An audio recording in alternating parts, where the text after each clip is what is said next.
Hello दोस्तों, current affairs फटाफट में आपका स्वागत है। आज हम लोग 1 सितंबर से 11 सितंबर के बीच पूरे वीकली करंट अफेयर्स के क्वेश्चन को देखेंगे दोस्तों, जो कि बहुत इंपॉर्टेंट और सिलेक्टिव क्वेश्चन लिए गए हैं। इसमें टोटल 50 क्वेश्चन लिए गए हैं, जो कि आपके पूरे सप्ताह के क्वेश्चन का रिवीजन हो जाएगा। साथ में आपको फ्री टेस्ट क्यूज मिलेगा। अब बात करें दोस्तों, तो हम लोग इस वीडियो में क्या-क्या पढ़ने वाले हैं। तो पहले महत्वपूर्ण दिवस के बारे में पढ़ेंगे। 1 से लेकर 11 सितंबर के बीच जो भी इंपॉर्टेंट डेज़ है, उसके बारे में पढ़ेंगे। उसकी थीम्स क्या रखी गई है, उसको पढ़ेंगे। उसके बाद दोस्तों हम लोग नियुक्तियाँ देखेंगे कि 1 से लेके 11 तारीख के बीच में जो भी नियुक्तियाँ हुई हैं इम्पोर्टेंट, उसको देखेंगे। स्पोर्ट अफेयर्स के क्वेश्चन देखेंगे, विज्ञान यानी साइंस से रिलेटेड करंट अफेयर के क्वेश्चन को देखेंगे और अंतर्राष्ट्रीय घटनाक्रम से रिलेटेड क्वेश्चन देखेंगे। इसमें टोटल 50 क्वेश्चन लिए गए हैं, जिससे कि आपके पूरे वीक के क्वेश्चन रिवीजन हो जाएंगे दोस्तों। तो चलिए फ्रेंड्स, आज के सेशन की शुरुआत करते हैं फटाफट से। पहला क्वेश्चन है, राष्ट्रीय पोषण सप्ताह 2022 कब मनाया गया? इसका सही आंसर दोस्तों ऑप्शन ए 1 से 7 सितंबर को यह मनाया गया है। बात करें दोस्तों राष्ट्रीय पोषण सप्ताह 2022 के बारे में, तो राष्ट्रीय पोषण सप्ताह पूरे वर्ष 1 से 7 सितंबर को मनाया जाता है। पोषण सप्ताह मनाने का मुख्य उद्देश्य बेहतर स्वास्थ्य के लिए पोषण के महत्व पर जागरूकता बढ़ाना इसका उद्देश्य होता है। इसकी थीम की बात करें दोस्तों, तो सेलिब्रेट वर्ल्ड ऑफ फ्लेवर्स इसकी थीम रखी गई है इस बार की 2022 की। नेक्स्ट क्वेश्चन पे चलते हैं, शिक्षक दिवस 2022 यानी टीचर्स डे 2022 कब मनाया जा रहा है? इसका सही आंसर है दोस्तों ऑप्शन बी, यह 5 सितंबर को मनाया जाता है। बात करें दोस्तों शिक्षक दिवस के बारे में, तो भारत में शिक्षक दिवस प्रतिवर्ष 5 सितंबर को मनाया जाता है। भारत हर साल डॉक्टर सर्वपल्ली राधाकृष्णन की जयंती को उनके योगदान और उपलब्धियों को श्रद्धांजलि के रूप में राष्ट्रीय शिक्षक दिवस के रूप में मनाया जाता है। इसके थीम की बात करें दोस्तों, तो टीचर्स लीडिंग इन क्राइसिस री इमेजिन द फ्यूचर, यह इसका थीम रखा गया है, इसको आप याद रखिएगा। नेक्स्ट क्वेश्चन पे चलते हैं, अंतर्राष्ट्रीय चैरिटी दिवस कब मनाया जाता है? इसका सही आंसर है दोस्तों आपका ऑप्शन डी, या 5 सितंबर को मनाया जाता है। अंतर्राष्ट्रीय चैरिटी दिवस की बात करें दोस्तों, तो यह प्रतिवर्ष 5 सितंबर को दुनिया भर के देशों में मनाया जाता है। इसके उद्देश्य की बात करें तो इस दिवस का उद्देश्य सामाजिक बंधन को सुगम बनाना और उनकी महत्व को बताना इसका उद्देश्य रखा गया है।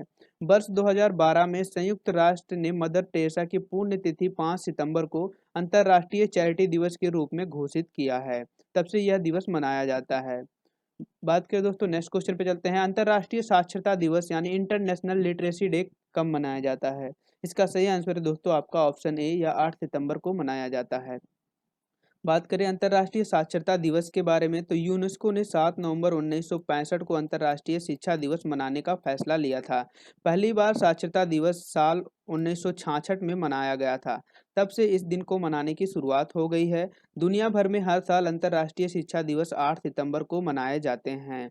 इसकी थीम की बात करें दोस्तों, 2022 की जो थीम रखी गई है, ट्रांसफॉर्मिंग लिटरेसी लर्निंग स्पेस, यह इसका थीम रखा गया है, इसको भी आप याद रखिएगा। नेक्स्ट क्वेश्चन पे चलते हैं, कौन सा राज्य 9 सितंबर को हिमालय दिवस के रूप में मनाता है? Which state celebrate 9 September as a Himalaya day? इसका सही आंसर है दोस्तों ऑप्शन बी, या उत्तराखंड मनाता है। बात करें हिमालय पारिस्थितिकी तंत्र और क्षेत्र के संरक्षण के उद्देश्य से उत्तराखंड राज्य में हर साल 9 सितंबर को हिमालय दिवस मनाया जाता है। इसे राज्य के तत्कालिक मुख्यमंत्री द्वारा 2015 में आधिकारिक तौर पर हिमालय दिवस के रूप में घोषित किया गया था, ध्यान रखिएगा। नेक्स्ट क्वेश्चन पे चलते हैं, प्रतिवर्ष विश्व इलेक्ट्रिक व्हीकल दिवस कब मनाया जाता है? इलेक्ट्रिक व्हीकल दिवस दोस्तों मनाया जाता है ये आपका 9 सितंबर को, ऑप्शन 20 का सही आंसर होगा। बात करें दोस्तों विश्व इलेक्ट्रिक व्हीकल दिवस के बारे में, तो विश्व भर में इलेक्ट्रिक वाहनों के महत्व को जागरूक करने के लिए प्रतिवर्ष 9 सितंबर को विश्व इलेक्ट्रिक व्हीकल दिवस मनाया जाता है। विश्व इलेक्ट्रिक व्हीकल दिवस ई मोबिलिटी के उत्सव का दिवस है और उपभोक्ता व्यवसाय नीति परिणामों के साथ अस्थायी परिवहन में परिवर्तन की स्थानांतरित करने का भी दिवस है यह। अब नेक्स्ट क्वेश्चन पे चलते हैं, इंग्लैंड की महारानी एलिजाबेथ द्वितीय का 8 सितंबर 2022 को निधन हो गया। उन्होंने कितने वर्ष तक शासन किया था? Queen Elizabeth second of England died on September 8 2022। For how many year did he rule? इसका सही आंसर है दोस्तों आपका ऑप्शन सी, 7 वर्ष 7 महीने तक इन्होंने शासन किया था। बात करें दोस्तों ब्रिटेन के सबसे लंबे समय तक शासन करने वाली महारानी एलिजाबेथ द्वितीय का 96 वर्ष की आयु में 8 सितंबर 2022 को निधन हो गया है। उन्होंने 70 साल और 7 महीने तक शासन किया, जो कि ब्रिटिश इतिहास में किसी भी अन्य सम्राट से अधिक है। इससे पहले यह रिकॉर्ड उनकी परदादी महारानी विक्टोरिया के पास था, जिन्होंने 63 वर्ष 7 महीने और 2 दिन तक शासन किए थे, ध्यान रखिएगा। महारानी एलिजाबेथ द्वितीय के बारे में बात करें दोस्तों तो इनका जन्म 21 अप्रैल 1926 में हुआ है। इनका राज्याभिषेक 2 जून 1953 में हुआ है। इनके शासन की अवधि जो थी दोस्तों 6 फरवरी 1952 से लेकर 8 सितंबर 2022 तक रही है। इनका निधन 8 सितंबर 2022 को 96 वर्ष की आयु में हो गया है। ध्यान रखिएगा, तस्वीर में आप इनको देख सकते हैं। नेक्स्ट क्वेश्चन पे चलते हैं। यूनाइटेड किंगडम के नए राजा कौन बने हैं? Who has become the new king of United Kingdom? इसका सही आंसर है दोस्तों option C, prince Charles third बने हैं। तस्वीर में आप इनको देख सकते हैं। बात करें दोस्तों, Prince Charles third United kingdom के नए सम्राट बन गए हैं। उन्हें उन्हें किंग चार्ल्स थर्ड के नाम से जाना जाएगा। 8 सितंबर 2022 को उनकी मां महारानी एलिजाबेथ सेकंड के निधन के बाद वह इंग्लैंड के राजा बने हैं। किंग चार्ल्स थर्ड का जन्म उनके नाना जॉर्ज सिक्स्थ के शासनकाल के दौरान 1948 में बकिंघम प्लेस में हुआ था। ध्यान रखिएगा। नेक्स्ट क्वेश्चन पे चलते हैं। लग्जरी कार निर्माता कंपनी मर्सिडीज बेंज इंडिया के नए एमडी और सीईओ कौन बने हैं? इसका सही आंसर है दोस्तों ऑप्शन है संतोष अय्यर बने हैं। तस्वीर में आप इनको देख सकते हैं। बात करें दोस्तों मर्सिडीज बेंज इंडिया के बारे में तो यह जर्मनी में स्थित मर्सिडीज बेंज समूह की पूर्ण स्वामित्व वाली कंपनी की यह सहायक कंपनी है जो कि इंडिया में है। इसका ब्रांच है। इसकी स्थापना 1994 में हुई है। इसका मुख्यालय पुणे में है। नेक्स्ट क्वेश्चन पे चलते हैं। थाईलैंड में भारत के नए राजदूत कौन नियुक्त हुए हैं? तो इसका सही आंसर है दोस्तों आपका ऑप्शन सी या नागेश सिंह है। तस्वीर में आप इनको देख सकते हैं। बात करें दोस्तों नागेश सिंह थाईलैंड में भारत के नए राजदूत के रूप में नियुक्त हुए हैं। इन्होंने सुचित्रा दुरई का स्थान लिया है। ध्यान रखिएगा। थाईलैंड देश के बारे में बात करें तो थाईलैंड एशिया महाद्वीप में स्थित है। इसकी राजधानी बैंकॉक है। इसकी करेंसी है थाई बात और थाईलैंड के प्रधानमंत्री हैं प्रयुक्त चान ओ चा। थाईलैंड को मैप में आप देख सकते हैं, यहाँ पर है देखिए, और ये आप इसका फ्लैग देख सकते हैं। नेक्स्ट क्वेश्चन पे चलते हैं। भारतीय मूल के लक्ष्मण नरसिम्हम को किस अमेरिकी बहुराष्ट्रीय कंपनी का सीईओ नियुक्त किया गया है? इसका सही आंसर है दोस्तों आपका ऑप्शन बी, स्टारबक्स कंपनी का। स्टारबक्स एक कॉफी कंपनी है। तस्वीर में आप इनको देख सकते हैं। ये हैं आपका लक्ष्मण नरसिम्हम जो सीईओ नियुक्त हुए हैं। बात करें दोस्तों भारतीय मूल के Laxman Narasimhan Starbucks coffee company के नए मुख्य कार्यकारी अधिकारी यानी सीईओ बने हैं। स्टारबक्स से पहले लक्ष्मण नरसिम्हम बहुराष्ट्रीय उपभोक्ता स्वस्थ स्वच्छता और पोषण कंपनी रैकेट के सीईओ थे। स्टारबक्स कंपनी के बारे में बात करें दोस्तों तो इसकी स्थापना 30 मार्च 1971 में हुई है। इसका मुख्यालय वाशिंगटन अमेरिका में है। ध्यान रखिएगा। इसका लोगो आप देख सकते हैं। नेक्स्ट क्वेश्चन पे चलते हैं। ऑल इंडिया रेडियो की नई महानिदेशक कौन बनी है? इसका सही आंसर है दोस्तों ऑप्शन बी, वसुधा गुप्ता बनी है। तस्वीर में आप इनको देख सकते हैं। बात करें दोस्तों वसुधा गुप्ता ऑल इंडिया रेडियो की नई महानिदेशक बनी है। इन्होंने एन वेणुधर रेड्डी का स्थान लिया है। याद रखिएगा। ऑल इंडिया रेडियो के बारे में बात करें दोस्तों तो ऑल इंडिया रेडियो की आधिकारिक तौर पर 1957 से आकाशवाणी के रूप में जाना जाता है। यह भारतीय राष्ट्रीय सार्वजनिक रेडियो प्रसारक है और यह प्रसार भारती का एक प्रभाग है। इसकी स्थापना 1936 में हुई है। इसका मुख्यालय नई दिल्ली में है। ये भी आप ध्यान रखिएगा। नेक्स्ट क्वेश्चन पे चलते हैं। हाल ही में अखिल भारतीय फुटबॉल महासंघ के नए अध्यक्ष कौन बने हैं? इसका सही आंसर है दोस्तों ऑप्शन बी, कल्याण चौबे जी बने हैं। तस्वीर में आप इनको देख सकते हैं। बात करें दोस्तों भारत के पूर्व गोलकीपर और पश्चिम बंगाल से भाजपा नेता कल्याण चौबे ने अखिल भारतीय फुटबॉल महासंघ के चुनाव में दिग्गज फुटबॉल खिलाड़ी बाईचुंग भूटिया को हराकर अध्यक्ष बने हैं। बात करें दोस्तों तो चौबे जी ने भूटिया को 31-1 के बड़े अंतर से मात दी है। अखिल भारतीय फुटबॉल महासंघ के 85 साल के इतिहास में चौबे पहले ऐसे व्यक्ति हैं जो खिलाड़ी के बाद अध्यक्ष बने हैं। कर्नाटक फुटबॉल महासंघ के अध्यक्ष और कांग्रेस विधायक एन.ए. हारिस ने उपाध्यक्ष की एकमात्र पद पर जीत हासिल की है। उन्होंने राजस्थान फुटबॉल महासंघ के मानवेंद्र सिंह को हराया है। यह ध्यान रखिएगा। नेक्स्ट क्वेश्चन पे चलते हैं। हाल ही में किसे अखिल भारतीय फुटबॉल महासंघ का नए महासचिव नियुक्त किया गया है? इसका सही आंसर दोस्तों आपका ऑप्शन बी, साजी प्रभाकरण को। तस्वीर में आप इनको देख सकते हैं।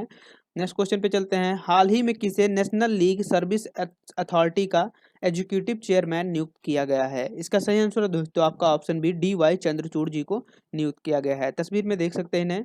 बात करें दोस्तों राष्ट्रपति द्रौपदी मुर्मू न्यायमूर्ति डी.वाई. चंद्रचूड़ को 2 सितंबर को राष्ट्रीय कानूनी सेवा प्राधिकरण के कार्यकारी अध्यक्ष के रूप में नियुक्त किया है। इन्होंने जस्टिस यू ललित का स्थान लिया है। बात करें दोस्तों राष्ट्रीय कानूनी सेवा प्राधिकरण के बारे में तो इसका फुल फॉर्म है नेशनल लीगल अथॉरिटी। इसकी स्थापना 9 नवंबर 1995 में हुई है। इसका मुख्यालय नई दिल्ली में है। संरक्षक इन चीफ कौन है? तो उदय उमेश ललित जी, जिन्हें शॉर्ट में यू ललित कहा जाता है। इसकी मोटो क्या है? तो न्याय सबके लिए इसका मोटो रखा गया है। नेक्स्ट क्वेश्चन पे चलते हैं। सार्वजनिक क्षेत्र की पनबिजली company national hydro electric power corporation limited के नए अध्यक्ष और प्रबंधक निदेशक कौन बने हैं? तो इसका सही आंसर दोस्तों आपका ऑप्शन बी यमुना कुमार चौबे जी बने हैं। तस्वीर में आप इन्हें देख सकते हैं। बात करें दोस्तों, Yamuna Kumar Choubey national hydro electric power corporation limited के 3 महीने के लिए अध्यक्ष और प्रबंधक निदेशक बने हैं। इन्होंने अजय कुमार सिंह का स्थान लिया है, ये ध्यान रखिएगा। फुल फॉर्म की बात करें तो national hydro electric power corporation इसका फुल फॉर्म है। यह भारतीय जल विद्युत उत्पादन कंपनी है। इसकी स्थापना 1975 में हुई है। इसका मुख्यालय हरियाणा के फरीदाबाद में है। नेक्स्ट क्वेश्चन पे चलते हैं। ब्रिटेन के नई प्रधानमंत्री के रूप में किसे चुना गया है? इसका सही आंसर है दोस्तों आपका ऑप्शन बी लिज ट्रस को चुना गया है। तस्वीर में आप इन्हें देख सकते हैं। बात करें दोस्तों, लिज ट्रस ब्रिटेन की नई प्रधानमंत्री बनी है। लिज ट्रस ने ब्रिटेन को प्रधानमंत्री पद के लिए 81,326 वोट मिले हैं, जबकि इनके प्रतिद्वंदी ऋषि सुनक को 60,399 वोट मिले हैं। लिज ट्रस बोरिस जॉनसन का स्थान लेंगी। ये ब्रिटेन की तीसरी महिला प्रधानमंत्री होंगी। इनसे पूर्व जो महिला रह चुकी हैं प्रधानमंत्री, उनकी बात करें तो उनका नाम है मार्गरेट थेचर और थेरेसा, ये दोनों हैं। नेक्स्ट क्वेश्चन पे चलते हैं। बात करें दोस्तों ब्रिटेन यूके के बारे में बात करते हैं दोस्तों, तो ब्रिटेन यूरोप महाद्वीप में स्थित है। इसकी राजधानी लंदन है। इसकी करेंसी पाउंड स्टार्लिंग है। राष्ट्रमंडल का मुख्यालय कहाँ पर स्थित है? तो यह लंदन में है। ब्रिटेन की सबसे लंबी नदी कौन सी है? तो सेवर्न नदी है, ध्यान रखिएगा।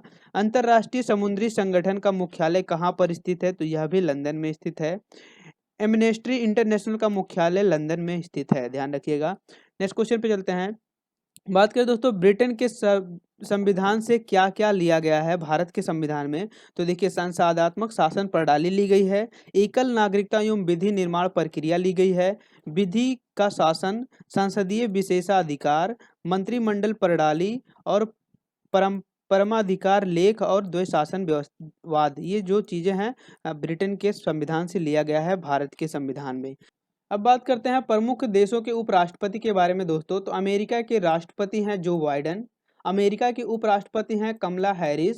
कनाडा के प्रधानमंत्री है जस्टिन ट्रूडो। जापान के प्रधानमंत्री है फूमियो किशिदा। दक्षिण कोरिया के राष्ट्रपति हैं यून सुक योल। ऑस्ट्रेलिया के प्रधानमंत्री हैं एंथोनी अल्बनीज। न्यूजीलैंड के प्रधानमंत्री हैं जेसिंड अर्डन। जर्मनी के चांसलर हैं फ्रैंक वाल्टर स्टेमियर। फ्रांस के राष्ट्रपति हैं मैनुअल मैक्रोन, ये ध्यान रखिएगा, राष्ट्रपति हैं प्रमुख। नेक्स्ट क्वेश्चन पे चलते हैं। भारतीय मूल की सुएला ब्रेवरमैन किस देश की गृह मंत्री बनी है? Indian origin Suella Braverman has become the home minister of which country? तो इसका सही आंसर है दोस्तों आपका ऑप्शन डी, ब्रिटेन देश की गृह मंत्री बनी है। तस्वीर में आप इन्हें देख सकते हैं। बात करें दोस्तों भारतीय मूल की सुएला ब्रेवरमैन ब्रिटेन की होम मिनिस्टर नियुक्त हुई गई हैं। वह भारतीय मूल की इकलौती महिला मंत्री हैं जिन्हें ब्रिटेन की 56वीं प्रधानमंत्री लिज ट्रस ने अपनी कैबिनेट में जगह दी है। सुएला ब्रेवरमैन अटॉर्नी जनरल थी। वह हिंदू तमिल परिवार से हैं। लिज ट्रस ब्रिटेन की तीसरी महिला प्रधानमंत्री हैं। उनसे पहले मार्गरेट थेचर और थेरेसा इस पद पर रह चुकी हैं, ध्यान रखिएगा। नेक्स्ट क्वेश्चन पे चलते हैं। संजय कुमार वर्मा किस देश में भारत के उच्चायुक्त नियुक्त किए गए हैं? तो इसका सही आंसर दोस्तों या कनाडा देश में नियुक्त किए गए हैं। ऑप्शन ए डी इसका सही आंसर होगा। तस्वीर में आप इन्हें देख सकते हैं। बात करें दोस्तों संजय कुमार वर्मा कनाडा में भारत का उच्चायुक्त नियुक्त किए गए हैं। अमेरिका के शिकागो में भारत के महावाणिज्य दूत के तौर पर कार्यरत अमित कुमार को दक्षिण कोरिया के अगले भारतीय राजदूत के तौर पर नामांकित किया गया है, यह भी आप ध्यान रखिएगा। अब बात कर लेते हैं, अभी हाल ही में नागेश सिंह को थाईलैंड में भारत का राजदूत के रूप में नियुक्त किया गया है। विक्रम दोरई स्वामी को ब्रिटेन में भारत के हाई कमिश्नर नियुक्त किया गया है और प्रणव कुमार वर्मा को बांग्लादेश में भारत का हाई कमिश्नर नियुक्त किया गया है, ये भी आप ध्यान रखिएगा। नेक्स्ट क्वेश्चन पे चलते हैं। भारतीय जहाज रानी निगम के नए सीएमडी कौन बने हैं? तो इसका सही आंसर है दोस्तों ऑप्शन बी बिनेश कुमार त्यागी। तस्वीर में आप इन्हें देख सकते हैं। बात करें दोस्तों कैप्टन बिनेश कुमार त्यागी को shipping corporation of India limited के नए अध्यक्ष और प्रबंधक निदेशक बनाए गए हैं। Shipping corporation of India limited की बात करें तो इसकी स्थापना 2 अक्टूबर 1961 में हुई है। इसका मुख्यालय मुंबई में है। नेक्स्ट क्वेश्चन पे चलते हैं। हाल ही में इंडिगो एयरलाइन ने नए मुख्य कार्यकारी अधिकारी यानी सीईओ किसे नियुक्त किया गया है? तो इसका सही आंसर है दोस्तों ऑप्शन बी भी पीटर एल्बर्स को किया गया है। तस्वीर में आप इन्हें देख सकते हैं। बात करें दोस्तों इंडिगो ने पीटर एल्बर्स को अपना नया सीईओ नियुक्त किया है। एल्बर्स ने रोनो जॉय दत्ता की जगह ली है, ध्यान रखिएगा। एल्बर्स इंडिगो के चौथे सीईओ हैं। नेक्स्ट क्वेश्चन पे चलते हैं। महानगर गैस लिमिटेड ने किसे अपना अध्यक्ष नियुक्त किया है? Who has become appointed by Mahanagar gas limited as its chairman? इसका सही आंसर है दोस्तों आपका option Mahesh V Iyer. Option B इसका सही आंसर होगा। तस्वीर में आप इन्हें देख सकते हैं। बात करें दोस्तों महानगर गैस लिमिटेड MGL 8 मई 1995 को इनकॉर्पोरेट में एक भारतीय प्राकृतिक गैस वितरण कंपनी है।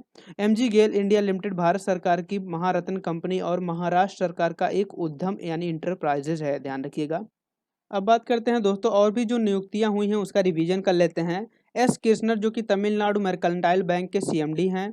उत्पल कुमार सिंह संसद टीबी के CEO नियुक्त हुए हैं। DY चंद्रचूड़ राष्ट्रीय विधिक सेवा प्राधिकरण के अध्यक्ष बने हैं।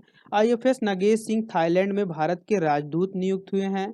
अनुराग शर्मा राष्ट्रीय सांसदीय संघ के कोषाध्यक्ष बने हैं। राष्ट्रमंडल सांसदीय संघ के कोषाध्यक्ष बने हैं अनुराग शर्मा, ये भी ध्यान रखिएगा। संतोष अय्यर मर्सिडीज बेंज इंडिया के CMD बने हैं। आदिल सुमीरवाला भारतीय ओलंपिक संघ के अंतरिम अध्यक्ष बने हैं, ध्यान रखिएगा इन सबको भी। नेक्स्ट क्वेश्चन पे चलते हैं। अब स्पोर्ट्स से रिलेटेड क्वेश्चन देखेंगे दोस्तों। कैडेट विश्व चैंपियनशिप 2022 में स्वर्ण पदक जीतने वाली भारत की पहली महिला जूडो खिलाड़ी कौन बनी है? इसका सही आंसर है दोस्तों ऑप्शन बी लिंथोई चनबम। तस्वीर में आप इन्हें देख सकते हैं। बात कर देते हैं दोस्तों लिंथोई चनबम पहली भारतीय खिलाड़ी हैं जिन्होंने कैडेट विश्व चैंपियनशिप में स्वर्ण पदक जीता है। इन्होंने इस प्रतियोगिता में महिलाओं के 57 किलोग्राम भार वर्ग में ब्राजील की बोनिका रेइस को हराकर स्वर्ण पदक जीता है, ध्यान रखिएगा। नेक्स्ट क्वेश्चन पे चलते हैं। विश्व जूनियर तैराकी चैंपियनशिप 2022 के फाइनल में पहुंचने वाली पहली भारतीय महिला कौन बनी है? इसका सही आंसर है दोस्तों ऑप्शन बी अपेक्षा फर्नांडिस। तस्वीर में आप इन्हें देख सकते हैं। बात करें दोस्तों अपेक्षा फर्नांडिस महिलाओं की 200 मीटर बटरफ्लाई स्पर्धा के फाइनल में 8वें स्थान पर रही हैं। इसका आयोजन लीमा पेरू में हुआ है, ध्यान रखिएगा। नेक्स्ट क्वेश्चन पे चलते हैं। प्रतिष्ठित डायमंड लीग 2022 का खिताब जीतने वाले पहले भारतीय एथलीट कौन बने हैं?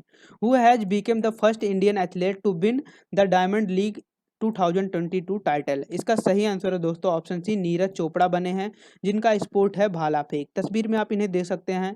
बात करें दोस्तों नीरज चोपड़ा ने जूरेक में जो आयोजन हुआ है डायमंड लीग फाइनल में पहले स्थान पर रहे हैं।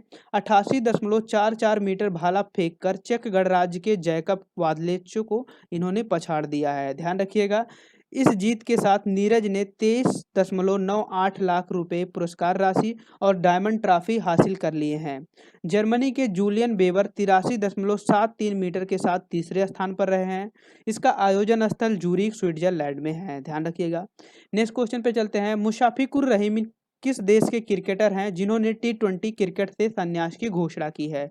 देखिए दोस्तों इन्होंने केवल T20 क्रिकेट से संन्यास की घोषणा की है, ये बांग्लादेश के हैं। ऑप्शन बी इसका सही आंसर होगा। बात करें दोस्तों बांग्लादेश के क्रिकेट टीम के दिग्गज विकेट कीपर बल्लेबाज मुशाफिकुर रहीम ने T20 के अंतर्राष्ट्रीय क्रिकेट से संन्यास लेने की घोषणा की है, ध्यान रखिएगा। और ये वनडे और टेस्ट मैच खेलते रहेंगे, केवल ये T20 से संन्यास लिए हैं। बात करें दोस्तों बांग्लादेश के बारे में तो बांग्लादेश की राजधानी ढाका है। राष्ट्रपति हैं अब्दुल हामिद और प्रधानमंत्री है शेख हसीना। विजय दिवस है 16 सितंबर 1971। नेक्स्ट क्वेश्चन पे चलते हैं। किस भारतीय क्रिकेटर ने क्रिकेट के सभी प्रारूपों से संन्यास की घोषणा की है? इसका सही आंसर है दोस्तों ऑप्शन सी सुरेश रैना। तस्वीर में देख सकते हैं। बात करें दोस्तों भारतीय क्रिकेट के पूर्व ऑलराउंडर सुरेश रैना ने 6 सितंबर 2022 को भारत क्रिकेट के सभी प्रारूपों से संन्यास की घोषणा की है, यानी T20 वनडे और टेस्ट मैच सभी से इन्होंने घोषणा की है संन्यास की। नेक्स्ट क्वेश्चन पे चलते हैं। दुबई ओपन शतरंज टूर्नामेंट किस भारतीय ने जीता है? तो इसका सही आंसर दोस्तों ऑप्शन सी अरविंद चिदम्बरम जीते हैं। तस्वीर में आप इन्हें देख सकते हैं। बात करें दोस्तों ग्रैंड मास्टर अरविंद चिदम्बरम 22वें दुबई ओपन शतरंज टूर्नामेंट में 7.5 अंक हासिल कर जीत हासिल की है, ध्यान रखिएगा। नेक्स्ट क्वेश्चन पे चलते हैं। गुजरात में आयोजित होने वाले 36वें राष्ट्रीय खेलों के शुभंकर सवज का शुभारंभ किसने किया है? तो इसका सही आंसर है दोस्तों ऑप्शन बी अमित शाह ने किया है। बात करें दोस्तों केंद्रीय गृह मंत्री अमित शाह ने अहमदाबाद के ट्रांस स्टेडियम में 36वें राष्ट्रीय खेल शुभंकर और गाना का शुभारंभ किया है। शुभंकर का नाम रखा गया है दोस्तों सवज और गुजराती में इसका अर्थ होता है शेर। गेम एंथम क्या रखा गया है तो जुड़ेगा इंडिया जीतेगा इंडिया इसका गेम एंथम है यानी इसकी गीत है। थीम क्या रखी गई है सेलिब्रेटिंग यूनिटी थ्रो स्पोर्ट इसका थीम रखा गया है। राष्ट्रीय खेल आखिरी बार 2015 में केरल में हुआ था, ये भी ध्यान रखिएगा। नेक्स्ट क्वेश्चन पे चलते हैं। जापान ओपन 2022 बैडमिंटन पुरुष वर्ग का खिताब किसने जीता? Who has won the Japan open 2022 badminton men's category title? इसका सही आंसर दोस्तों ऑप्शन सी केंटा निशिमोतो ने जीता है। तस्वीर में आप इन्हें देख सकते हैं और ये महिला वर्ग में जीती हैं अकाने यामागुची इनका नाम है। बात करें दोस्तों जापान के केंटा निशिमोतो ने पुरुष एकल फाइनल में ताइवान के सीड चोउ तेन चेन को हराकर अपना अंतर्राष्ट्रीय टूर्नामेंट जीते हैं। महिला वर्ग की बात करें तो दोस्तों महिला एकल फाइनल में जापान की अकाने यामागुची ने दक्षिण कोरिया की एन सी यंग को हराकर टूर्नामेंट जीती हैं। बात करें दोस्तों 2022 के जितने भी बैडमिंटन के विजेता रहे हैं उनकी ये लिस्ट है, आप इसका स्क्रीनशॉट ले सकते हैं। बात करें दोस्तों नेक्स्ट क्वेश्चन पे चलते हैं। 68वीं नेहरू ट्रॉफी नौका दौड़ का आयोजन किस राज्य में किया गया है? इसका सही आंसर दोस्तों ऑप्शन सी है केरल राज्य में किया गया है। बात करें दोस्तों केरल के 68वीं नेहरू ट्रॉफी नौका दौड़ अलापुझा जिले के पुनमदा झील में आयोजित किया गया है, ध्यान रखिएगा। और यहाँ पे देखिए दोस्तों जो विजेता रहे पुल्लुथुर्थी बोट क्लब के महादेवी वाडुकू काठिल थेकेथिल ने तीसरी बार यह ट्रॉफी जीती है, ये इनका नाम है जो कि काफ़ी हार्ड है। देखिए नेक्स्ट क्वेश्चन पे चलते हैं। डच ग्रैंड प्रिक्स टाइटल का खिताब किसने जीता है? तो इसका सही आंसर है दोस्तों आपका मैक्स वास्टेफन ने जीता है। तस्वीर में आप इन्हें देख सकते हैं। बात करें दोस्तों F1 चैंपियनशिप में शीर्ष पर चल रहे मैक्स वास्टेफन ने डच ग्रैंड प्रिक्स टाइटल जीते हैं। यह उनकी लगातार चौथी जीत है जो उनके फार्मूला 1 कैरियर में पहली बार हुआ है। ओपन की यह 10वीं जीत है, ध्यान रखिएगा ये उनकी 10वीं जीत है। बात करें दोस्तों ग्रैंड प्रिक्स विजेता 2022 के बारे में तो ये देखिए मैक्स वर्स्टेपन जितने भी आपका यहाँ पे हुआ है आयोजन उसमें सब में ये जीते हुए हैं, इसका स्क्रीनशॉट आप ले सकते हैं। नेक्स्ट क्वेश्चन पे चलते हैं। अंशिका बियानी ने मलेशिया शतरंज प्रतियोगिता में कौन सा मेडल जीती हैं? Which medal has been won by Anshika Biyani in Malaysia chess? तो इसका सही आंसर दोस्तों ऑप्शन ए ये स्वर्ण पदक जीती हैं यानी गोल्ड मेडल इन्होंने जीता है। बात करें दोस्तों ये मात्र केवल 6 साल की हैं। 6 साल की अंशिका बियानी ने कुआलालंपुर में मलेशिया आयु वर्ग रैपिड शतरंज चैंपियनशिप में स्वर्ण पदक जीता है इन्होंने। यह पहली कक्षा की छात्रा अंशिका ने लड़कियों के अंडर 6 ओपन वर्ग के संभावित में 6 में से 4 अंक जुटाकर स्वर्ण पदक अपने नाम कर लिया है इन्होंने। नेक्स्ट क्वेश्चन पे चलते हैं। बात करें दोस्तों 44वें शतरंज ओलंपियाड 2022 के बारे में, क्योंकि अभी ओलंपिक की बात हो रही है शतरंज की, तो देखते हैं। तो 44वें शतरंज ओलंपियाड हुआ है, यह 28 जुलाई से लेकर के 9 अगस्त 2022 तक संपन्न हुआ था। ओपन वर्ग में उज्बेकिस्तान ने गोल्ड मेडल, आर्मेनिया ने सिल्वर मेडल और भारत ने ब्रॉन्ज मेडल जीते हैं। महिला वर्ग की बात करें तो यूक्रेन ने गोल्ड मेडल, जॉर्जिया ने सिल्वर मेडल और भारत देश ने ब्रॉन्ज मेडल देते हैं। भारत ने देखिए दोस्तों यहाँ पे दोनों में ही ब्रॉन्ज मेडल देखिए महिला और पुरुष वर्ग में ब्रॉन्ज मेडल जीते हैं। इसका शुभंकर क्या था तो थम्बी था। इसका अगला संस्करण कब होगा तो ये देखिए 2024 में होगा जो कि बुडापेस्ट में होगा, ध्यान रखिएगा। नेक्स्ट क्वेश्चन पे चलते हैं। भारत में पहला UCI MTB mountain cycling eliminator विश्व कप 2022 कहाँ आयोजित हुआ है? इसका सही आंसर है दोस्तों ऑप्शन ए या लेह लद्दाख में हुआ है। बात करें दोस्तों इस प्रतियोगिता में जर्मन साइकिल चालक पुरुष और महिला दोनों वर्ग में पहले स्थान पर रहे हैं। भारत में पहला UCI MTB mountain cycling eliminator विश्व कप 2022 का आयोजन लद्दाख पुलिस ने लद्दाख प्रशासन और साइकिलिंग एसोसिएशन ऑफ इंडिया के सहयोग से किया है, ध्यान रखिएगा। नेक्स्ट क्वेश्चन पे चलते हैं। BCCI के अंतर्राष्ट्रीय और घरेलू मैचों के लिए टाइटल स्पॉन्सरशिप का अधिकार किसे प्राप्त हुआ है? Who has got the title sponsorship right for BCCI international and domestic matches? इसका सही आंसर है दोस्तों आपका ऑप्शन सी मास्टर कार्ड को यह प्राप्त हुआ है टाइटल स्पॉन्सरशिप।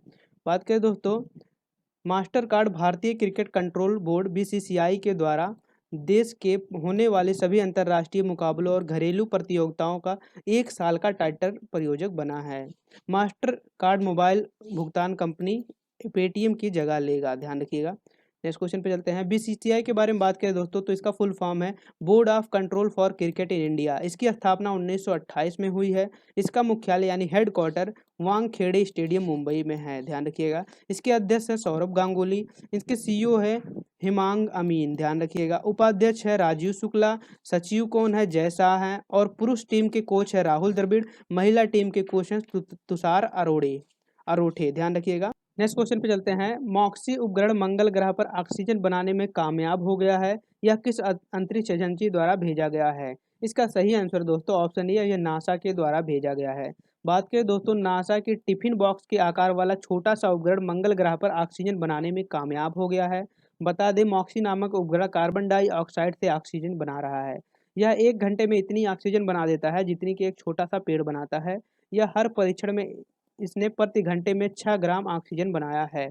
शोधकर्ताओं ने कहा है कि मंगल पर मनुष्यों से पहले मॉक्सी के बड़े संस्करण को भेजना होगा, जो कि सैकड़ों पेड़ों की क्षमता के बराबर ऑक्सीजन बना सके। बात करें दोस्तों नासा के बारे में, तो इसका फुल फॉर्म है national aeronautics and space administration. इस अमेरिका नासा जो है अमेरिका की एक स्पेस एजेंसी है। इसकी स्थापना 29 जुलाई 1958 में हुआ है। इसका मुख्यालय वाशिंगटन डीसी में है। इसकी मोटो की बात करें तो इसकी मोटो रखी गई है for the benefit of all. इसका लोगो आप देख सकते हैं। नेक्स्ट क्वेश्चन पे चलते हैं। कौन सा फार्मा कंपनी भारत का पहला सर्वाइकल कैंसर वैक्सीन लॉन्च करेगी? तो इसका सही आंसर दोस्तों option B, serum institute of India के द्वारा वैक्सीन यह लॉन्च किया जाएगा।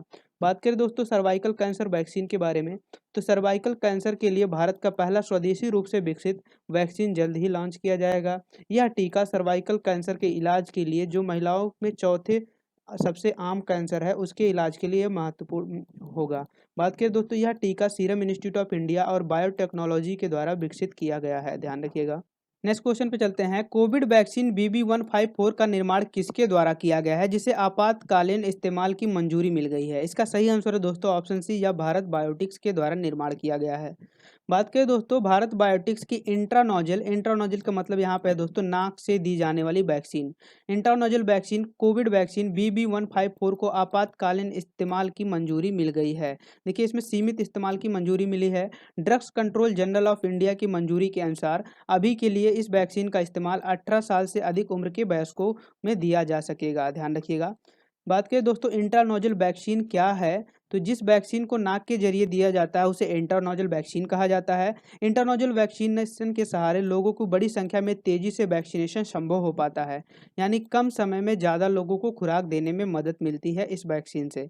इंट्रानोजल वैक्सीन की मदद से बड़े ऑक्सीजन वैक्सीनेशन अभियान को सरल बनाया जा सकता है, ध्यान रखिएगा। नेक्स्ट क्वेश्चन पे चलते हैं। भारत के किस राज्य में घटियाना द्विवर्णक नामक नए केकड़े की प्रजाति की खोज की गई है? इसका सही आंसर है दोस्तों ऑप्शन ए, यह कर्नाटक राज्य में खोज किया गया है। बात करें दोस्तों कर्नाटक के उत्तर कन्नड़ इल्लापुर क्षेत्र में घटियाना द्विवर्णक नामक नए केकड़े की प्रजाति की खोज की गई है। द्विवर्णक भारत में पाई जाने वाली 75वीं केकड़े की प्रजाति है। इसकी खोज वन्य जीव प्रेमी और फोटोग्राफर गोपाल कृष्ण हेगड़े और वन संरक्षक परशुराम भजंत्री ने की है, ध्यान रखिएगा। नेक्स्ट क्वेश्चन पे चलते हैं। किसके द्वारा भारत का पहला LNG ईंधन वाला ट्रक लॉन्च किया गया है? इसका सही आंसर है दोस्तों आपका option C, blue energy motors के द्वारा यह LNG ईंधन वाला ट्रक लॉन्च किया गया है। बात करें दोस्तों ब्लू एनर्जी मोटर्स द्वारा भारत का पहला LNG ईंधन वाला ट्रक लॉन्च किया जाएगा। केंद्रीय मंत्री नितिन गडकरी ने सालाना 10,000 ट्रक की क्षमता वाले पुणे के पास मैन्युफैक्चरिंग फैसिलिटी का उद्घाटन किए हैं। ब्लू एनर्जी क्या है दोस्तों, तो ब्लू एनर्जी सिंगापुर की एक फर्म है, ध्यान रखिएगा। LNG की बात करें तो इसका फुल फॉर्म है लिक्विफाइड नेचुरल गैस, यानी कि LNG एक प्राकृतिक गैस है जो कि मीथेन और इथेन का मिश्रण होती है। यह CNG की तुलना में कम तापमान और कम दाब पर संग्रहित किया जाता है। इसे कम टेम्परेचर और कम प्रेशर पे स्टोर किया जाता है। LNG का उपयोग परिवहन ईंधन के रूप में किया जा सकता है, ध्यान रखिएगा। नेक्स्ट क्वेश्चन पे चलते हैं। कोविड-19 वैक्सीन की सुई मुक्त संस्करण को मंजूरी देने वाला पहला देश कौन सा है? इसका सही आंसर दोस्तों ऑप्शन बी, यह चीन है। बात करें दोस्तों चीन कोविड-19 वैक्सीन की सुई मुक्त संस्करण को मंजूरी देने वाला पहला देश बन गया है। चीन ने कैंसिनो के AD5 के आपातकालीन उपयोग की मंजूरी दी है। देखिए यह कोरोना वैक्सीन का नाम है, दिया गया है। यह वैक्सीन सूंघ कर कोरोना से बचाव किया जा सकता है। कोविड-19 वैक्सीन चीन कैंसिनो बायोलॉजिक्स के द्वारा बनाया गया है। बात करें दोस्तों कैंसिनो बायोलॉजिक्स इंक के बारे में, तो इसकी स्थापना 2009 में हुई है। इसका मुख्यालय तियानजिन चीन में है। नेक्स्ट क्वेश्चन पे चलते हैं। अंतर्राष्ट्रीय स्पेस स्टेशन के निर्धारित स्पेशल क्रू 5 मिशन 2022 के साथ अंतरिक्ष में जाने वाली अमेरिका मूल की पहली महिला कौन बनेंगी? इसका सही आंसर दोस्तों ऑप्शन ई, निकोल मान होंगी। तस्वीर में आप इन्हें देख सकते हैं। बात करें दोस्तों साल 2022 में अंतरिक्ष स्पेस स्टेशन के निर्धारित क्रू 5 मिशन की mission commander marine pilot Nicole Mann होंगी और वह इसके साथ अमेरिका मूल की पहली महिला होंगी जो अंतरिक्ष में जाएंगी। स्पेस क्रू 5 मिशन नासा और स्पेस एक्स द्वारा फैल्कॉन 9 रॉकेट के साथ अंतरिक्ष में भेजा जाएगा, ध्यान रखिएगा। बात करें दोस्तों प्रधानमंत्री नरेंद्र मोदी ने किस सशस्त्र बल के नए ध्वज का अनावरण किया है? इसका सही आंसर है दोस्तों ऑप्शन बी, भारतीय नौसेना के ध्वज का। तस्वीर में आप देख सकते हैं ये पुराना ध्वज था, नया ध्वज अब कुछ ऐसा हो गया है। बात करें दोस्तों नौसेना के नए ध्वज के बारे में तो प्रधानमंत्री नरेंद्र मोदी 2 सितंबर 2022 को भारत के पहले स्वदेशी बिना विमान वाहक पोत आईएनएस विक्रांत की जल अवतरण के मौके पर भारतीय नौसेना के नए सैनिक ध्वज का अनावरण किया है। बात करें दोस्तों इसमें क्या बदला गया है, क्या चेंजेस किए गए हैं, तो देखिए ये आपका सेंट जॉर्जस का क्रॉस जो था इसको हटा करके यहाँ पे छत्रपति शिवाजी महाराज के शाही मोहर को लगाया गया है, ध्यान रखिएगा। नेक्स्ट क्वेश्चन पे चलते हैं। बात करें भारतीय नौसेना इंडियन नेवी के बारे में तो इसकी स्थापना 26 जनवरी 1950 में हुआ है। इसका मुख्यालय नई दिल्ली में हुआ है। नौसेना दिवस कब मनाया जाता है? तो यह 4 दिसंबर को मनाया जाता है। नौसेना प्रमुख कौन है? आर हरि कुमार जी हैं। लोगो आप इसका देख सकते हैं नौसेना का। नेक्स्ट क्वेश्चन पे चलते हैं। दिल्ली के राजपथ का नाम बदलकर क्या कर दिया गया है? तो इसका सही आंसर है दोस्तों ऑप्शन सी, कर्तव्य पथ कर दिया गया है। बात करें दोस्तों केंद्र सरकार जल्द ही राजपथ का नाम कर्तव्य पथ करने जा रही है। राजपथ से लेकर सेंट्रल विस्टा लॉन का नाम कर्तव्य पथ होगा। नेता सुभाष चंद्र बोस की प्रतिमा से लेकर राष्ट्रपति भवन तक के पथ को कर्तव्य पथ कहा जाएगा। अब बात करें बदले हुए नाम के बारे में दोस्तों तो मिड डे मील योजना का नाम बदल करके पीएम पोषण योजना कर दिया है। फेसबुक कंपनी का नाम मेटा हो गया है दोस्तों। फैजाबाद स्टेशन का नाम अयोध्या कैंट स्टेशन और पाताल पाली स्टेशन का नाम भील स्टेशन हो गया है। हबीबगंज रेलवे स्टेशन का नाम रानी कमलापति रेलवे स्टेशन कर दिया गया है। हुबली रेलवे स्टेशन का नाम श्री सिद्धरूढ़ स्वामी स्टेशन हो गया है। बात करें दोस्तों मोटेरा स्टेडियम का नाम नरेंद्र मोदी स्टेडियम हो गया जो कि विश्व का सबसे बड़ा क्रिकेट स्टेडियम है। इकाना स्टेडियम का नाम अटल बिहारी वाजपेयी स्टेडियम कर दिया गया है। हिसार हवाई अड्डे का नाम महाराजा अग्रसेन हवाई अड्डा कर दिया गया है। राजीव गांधी खेल रत्न पुरस्कार का नाम मेजर ध्यानचंद खेल रत्न पुरस्कार हो गया है। नेक्स्ट क्वेश्चन पे चलते हैं। ब्लूमिंगबर्ग बिलियनियर इंडेक्स 2022 के अनुसार दुनिया के तीसरे सबसे धनी व्यक्ति हाल ही में कौन बने हैं? इसका सही आंसर है ऑप्शन बी, गौतम अडानी जी बने हैं। बात करें दोस्तों गौतम अडानी के पास इस समय 137.4 बिलियन डॉलर की कुल संपत्ति है। वहीं बात करें रिलायंस प्रमुख मुकेश अंबानी के पास कुल 91.9 बिलियन डॉलर के साथ ये 11वें स्थान पर हैं। टॉप 3 व्यक्तियों की सूची के बारे में बात करें दोस्तों तो पहले नंबर पे एलन मस्क है जिनके पास 251 बिलियन डॉलर की संपत्ति है। दूसरे नंबर पे है 153 बिलियन डॉलर के साथ जेफ बेजोस और तीसरे नंबर पे हैं 137.4 बिलियन डॉलर के साथ गौतम अडानी जी तीसरे नंबर पे हैं। नेक्स्ट क्वेश्चन पे चलते हैं। मिस डिवा यूनिवर्स 2022 का खिताब किसने जीता है? तो इसका सही आंसर है दोस्तों ऑप्शन डी, विदिता राय जीती हैं। बात करें दोस्तों मिस डिवा यूनिवर्स 2022 का खिताब जीतनी है यह विदिता राय और यह कर्नाटक राज्य की हैं। बात करें दोस्तों इसके बाद वह 71वें मिस यूनिवर्स 2022 ब्यूटी पेजेंट में भारत का प्रतिनिधित्व करेंगी। अन्य पुरस्कार विजेताओं के नाम के बारे में बात करें तो मिस सुपर नेशनल है प्रज्ञा अग्यारी और मिस पॉपुलर चॉइस है ओजस्वी शर्मा, ध्यान रखिएगा। नेक्स्ट क्वेश्चन पे चलते हैं। भारतीय नौसेना प्रमुख मनोज पांडे को किस देश ने आर्मी जनरल की मानद रैंक से सम्मानित किया है? इसका सही आंसर है दोस्तों ऑप्शन सी, नेपाल देश ने किया है। बात करें दोस्तों भारतीय सेना प्रमुख मनोज पांडे को 5 सितंबर 2022 को नेपाल की राष्ट्रपति विद्या देवी भंडारी द्वारा नेपाल सेना के जनरल मानद पद से सम्मानित किया गया है। यह भारत और नेपाल की सेनाओं के बीच एक अनूठी परंपराओं का हिस्सा है। नेक्स्ट क्वेश्चन पे चलते हैं। साइरस मिस्त्री कौन थे जिनका हाल ही में निधन हो गया है? इसका सही आंसर दोस्तों ऑप्शन ए, यह एक व्यवसायी थे यानी बिजनेसमैन थे। बात करें दोस्तों टाटा सन्स के पूर्व चेयरमैन साइरस मिस्त्री का एक कार एक्सीडेंट में निधन हो गया है। टाटा सन्स की बात करें तो इसकी स्थापना 1868 में हुई है। इनके सीएमडी है नटराज चंद्रशेखर। नेक्स्ट क्वेश्चन पे चलते हैं। किस देश की एक सड़क का नाम AR रहमान के नाम पर रखा गया है? इसका सही आंसर है दोस्तों ऑप्शन ए, कनाडा देश के। बात करें दोस्तों कनाडा के मरखम शहर में एक सड़क का नाम विश्व विख्यात संगीतकार AR रहमान के नाम पर रखा गया है। ए आर रहमान के बारे में बात करें तो इनका फुल नाम है अल्लाह रखा रहमान। लोकप्रिय रूप से ए आर रहमान भारतीय फिल्मों के प्रसिद्ध संगीतकार हैं। इनका जन्म 6 जनवरी 1967 के चेन्नई तमिलनाडु में हुआ है, ध्यान रखिएगा। नेक्स्ट क्वेश्चन पे चलते हैं। प्रधानमंत्री नरेंद्र मोदी ने सुभाष चंद्र बोस की प्रतिमा का अनावरण कहाँ किया है? इसका सही आंसर है दोस्तों ऑप्शन ए, इंडिया गेट पे किया गया है। बात करें दोस्तों, पीएम नरेंद्र मोदी ने दिल्ली के इंडिया गेट पर नेताजी सुभाष चंद्र बोस की 28 फुट ऊंची प्रतिमा का राष्ट्रीय को समर्पित किया है।